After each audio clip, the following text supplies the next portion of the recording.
Hello friends, I'm Heather Almorjo, and today's a different video.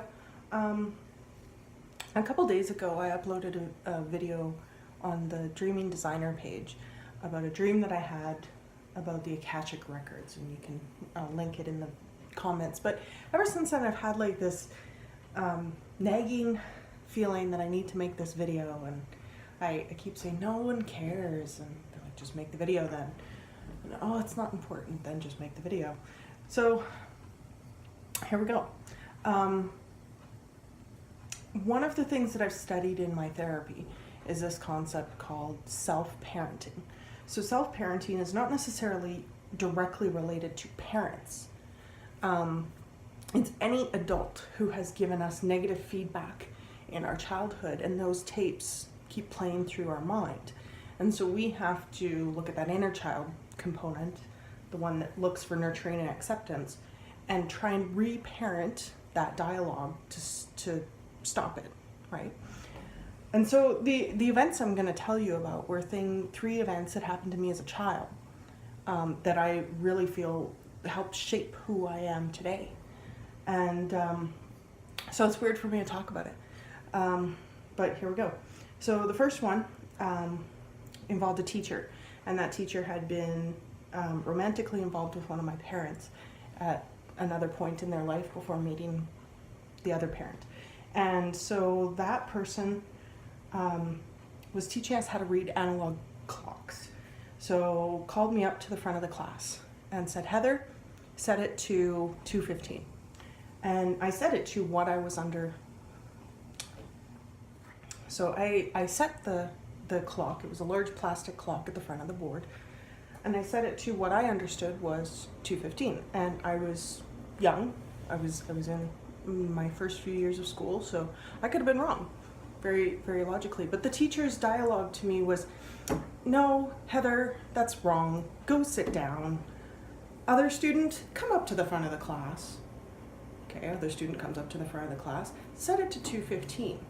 Now, in my memory, that person set it to the same place I did, and they did it very tentatively, as if to say, I think this is right, but she was wrong, I don't know what's going on, right? Like, it would seem to me to be a strange exchange.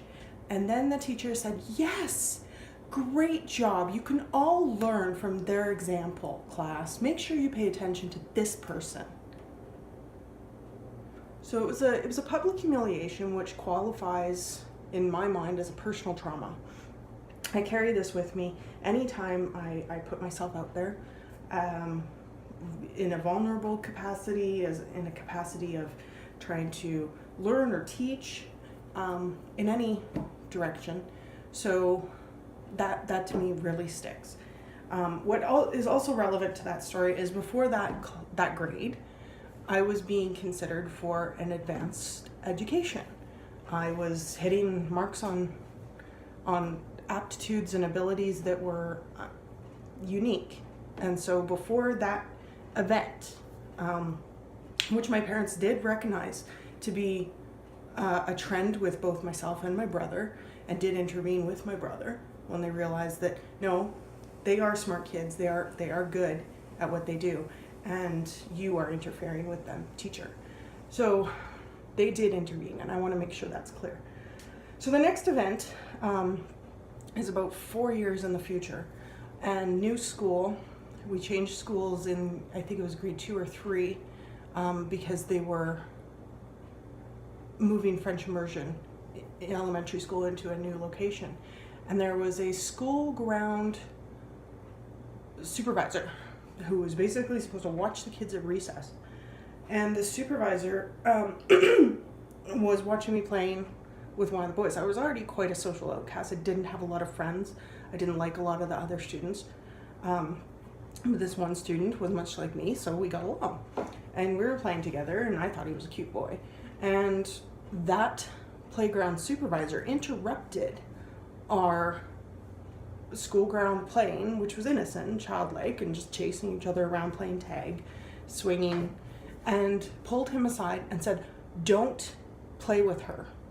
She's strange. And then he left her, and instead of running back to me to continue our playing, he went in another direction. I'm like, what's going on?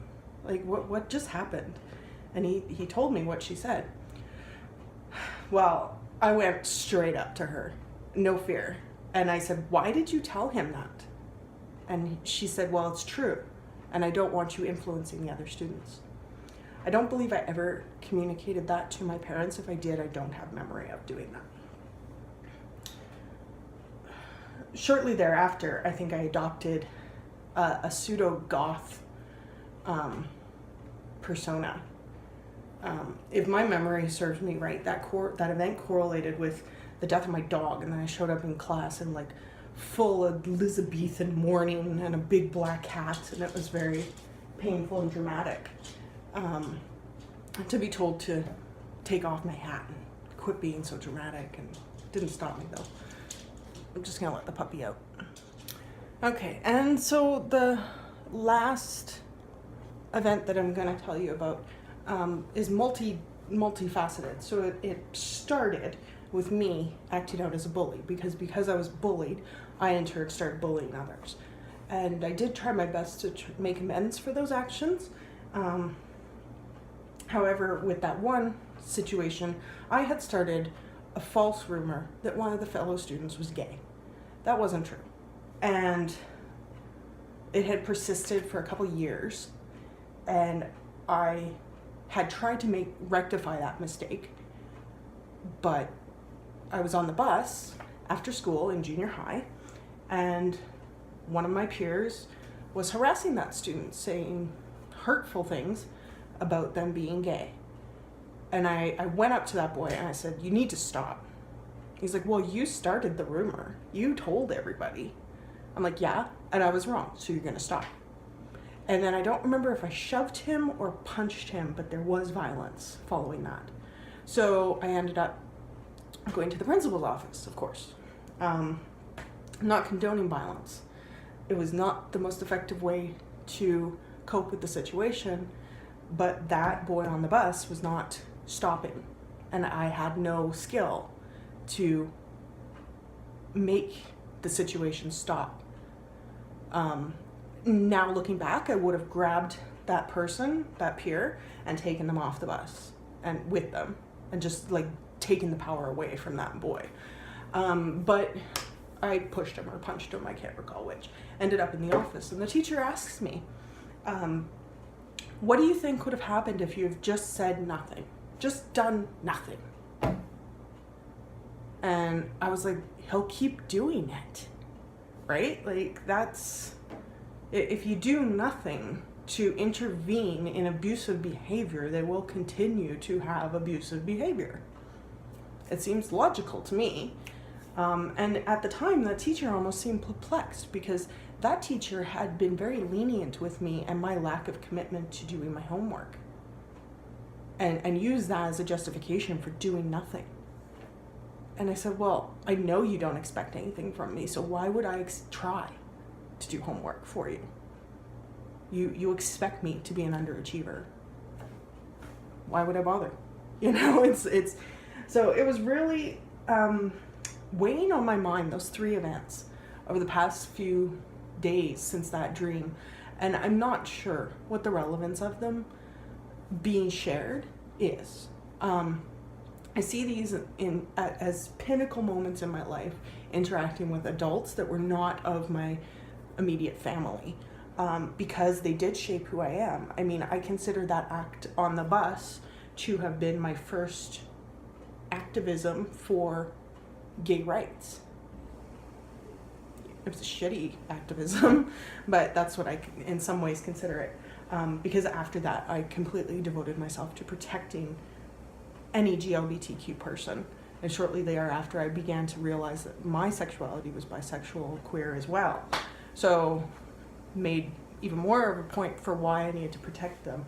And I'm really unsure about why I feel I need to share this today.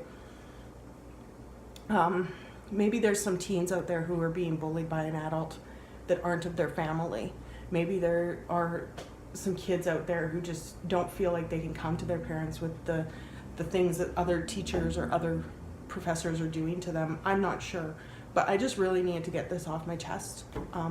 I don't know if I'll upload it, but if I do, I would appreciate any feedback that you might feel about this video. Thanks.